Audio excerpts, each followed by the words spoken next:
என்ன பண்ண போகிறோம்? வெண்டைக்காய் பொரியல் பண்ணுறோம். சிம்பிள் மெத்தடில் ஒரு வெண்டைக்காய் பொரியல் பண்ணுறோம். எங்கே பண்ணுறீங்க?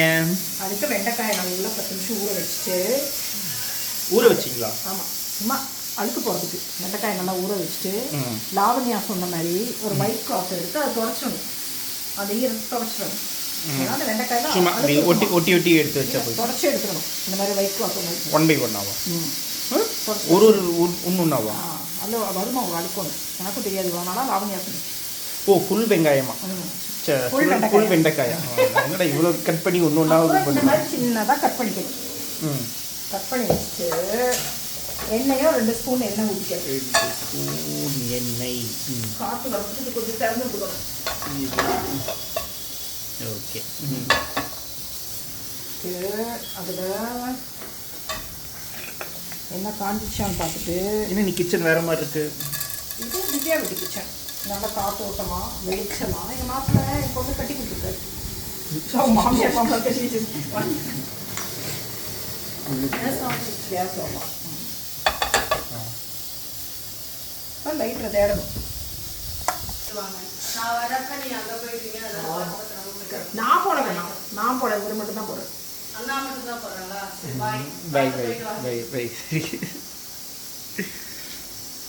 அப்புறம் உளுந்து போட்டோமா? உளுந்து போட்டோங்க. கடுகை காணும். கடுகை திவ்யா வாங்கிட்டு வந்துருக்கான். அது போய்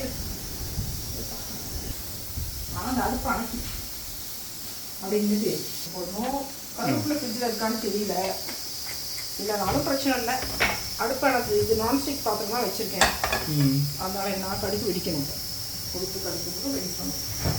கருவேப்பிலை அப்படம் வெடிக்கணும். உளுந்தான் வச்சுருக்கு. கருது முன்னாடியே போட்டுக்கணுமா? கடுகு வெடிக்கல. ஏன் கடுகு வெடிக்கல? நாங்கள் வெண்டைக்காய் பொரியல் ட்ரைனிங் கொடுத்துட்ருக்கேன்.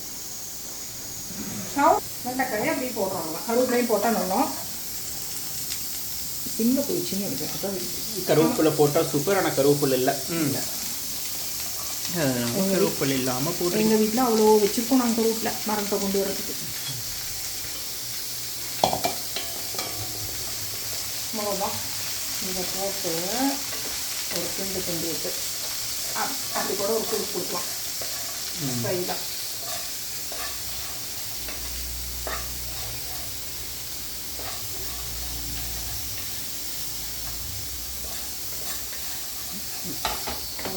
சும்மா இப்போ சிம்பிளாக மூடி வச்சிட வேண்டியது தான்.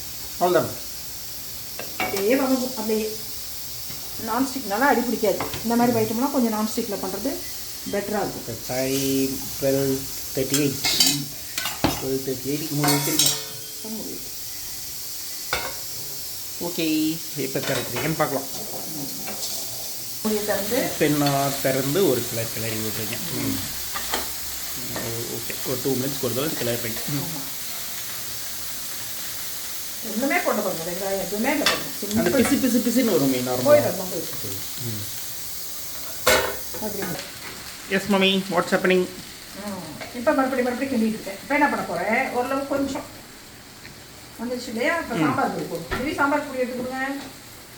ஒரு 6 மினிட்ஸ் ஆயிருக்கு. 6 மினிட்ஸ்க்கு அப்புறம் சாம்பார் பொடி போடுறேன். எவ்வளோ ஃப்ளேமில் இருக்குது?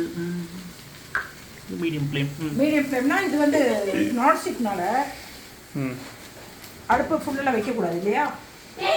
நான்ஸ்டிக்னா ஃபுல் வைக்கக்கூடாதா? ஆமாம், அந்த பாத்திரம் வீணாக போகுது. அதனால அந்த கோட்டிங் தான் வந்துடுது. ஷானு பாப்பா என்ன பண்ணுற? சுவாமிக்கு அன்னைக்கு பால் அபிஷேகம் பண்ணியிருந்தது. என்ன சாமியை தண்ணி ஊற்றினியா? எதுக்கு தண்ணி ஊற்றுன? தண்ணி ஊற்றினியா சாமிக்கு? மம்மி என்ன பண்ணுறீங்க நீங்கள்? நான் இப்போ என்ன பெருக்கு இப்போ போடுறேன். இது வந்து நாங்கள் வேறு குழந்தைங்களுக்கு கொடுக்குறதுனா பெப்பர் மட்டும், பெப்பர் சால்ட்டு மட்டும் போடலாம். இப்போ நம்ம பெரியவங்க சாப்பிட்றதா இருந்தால் இந்த இதில் ஒரு ஸ்பூன் சாம்பார் பொடின்னு வச்சுக்கோங்க. இப்போ ரித்திக்னா பெப்பர் சால்ட் மட்டும் போட்டால் போதுமா? அது பிடிக்கும். கொஞ்சம் லைட் சாம்பார் பொடி. ஒரு ஸ்பூன் போட்டுப்பேன். சாம்பார் பொடி 1 ஸ்பூன்.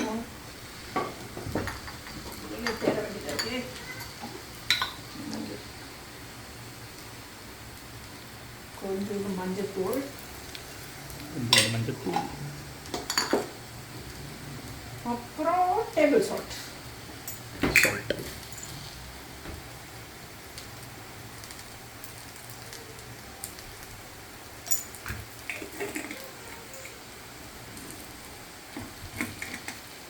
இப்போ தெரியாது கிச்சனில் ம் சரியா?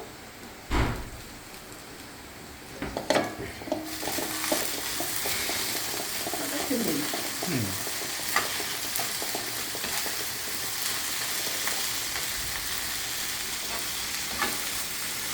ஈஸியாக இருக்கா இல்லையா? சூப்பர், நல்லா இருக்கு. சிம்பிள். அவ்வளோதானா? நீங்கள் டக்குனு தயிர் சாப்பிட்டு இந்த மாதிரிலாம் டக்குனு வேணால் காய் வாங்கி இப்படி ரொம்ப பண்ண தேவையில்ல. வாங்கி 2 போட்டு வச்சுட்டு எடுத்துகிட்டு போயிடலாம். இன்னும் போயிடுது வளவளக்கெல்லாம் போயிடுவோம்.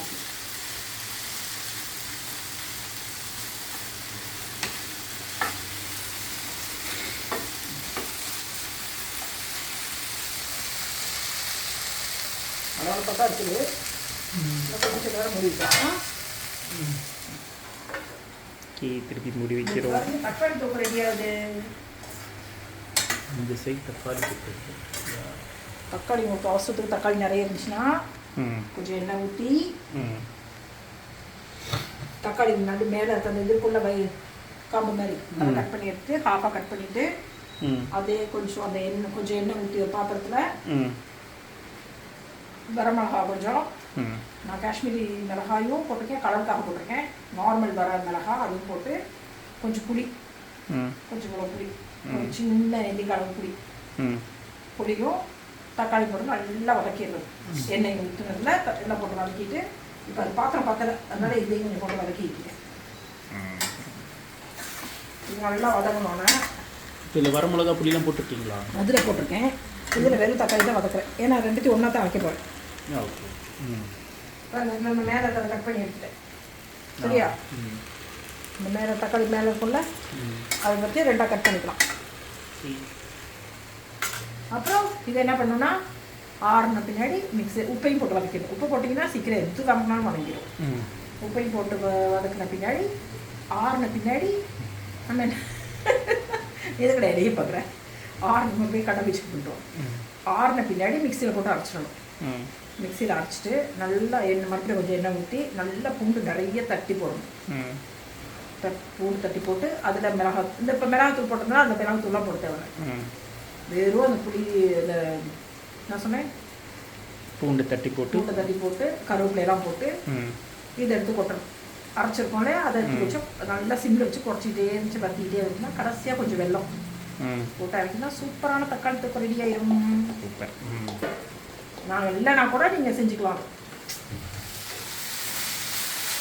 இப்போ இதுக்கு மேலே ஓப்பன்லேயே வச்சுக்கலாம். சரியா? லைட்டாக வந்து வெண்டைக்காய் ப்ரௌன் ஆகுது. வெண்டைக்காய் வச்சுச்சா பாருங்க. இன்னும் வளவளப்பு இருக்கு. இல்லை இன்னும் வேகணும். நீங்கள் போய்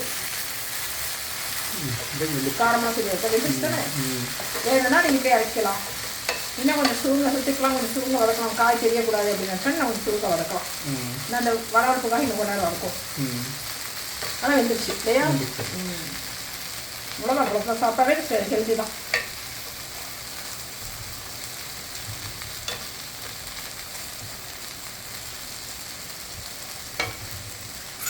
வெங்காயம் கொஞ்சம் நேரம் ஆஃப் பண்ணிட்டீங்கன்னா சரி. ஓகே. நான் என்ன சுற்றிக்காரங்க கொஞ்சம் வதக்கிட்டு அதில் கொஞ்சம் நெய் கொஞ்சம் போட்டு பெப்பர் இப்போ தான் சாம்பார் பொடி பெப்பர் அவர் சாப்பிடலாம். சாம்பார் பொடி சாப்பிடுவோம். ஓகே தான், அதுவும் டேஸ்ட் நல்லாயிருக்கும். பெப்பர் போட்டாலும் நல்லாயிருக்கும்.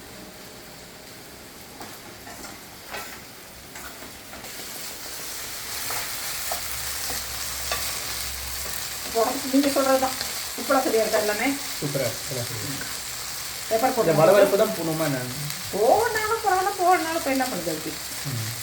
இப்போ மாப்பிள்ளைக்கெல்லாம் போயிடணும், நமக்கு போகணும்னு நம்ம ஸ்ட்ரென்த்து தானே பார்ப்போம். மாப்பிள்ளைலாம் டேஸ்ட்டாக நிறைய பார்ப்பாங்க. அதனால் அவங்களாம் கருக்கிடுவாங்க. அப்போ தான் கடைசி போகிறது. அதுவும் பெப்பர் போட்டுக்கலாம். பெப்பர் கிடையாது பெப்பரை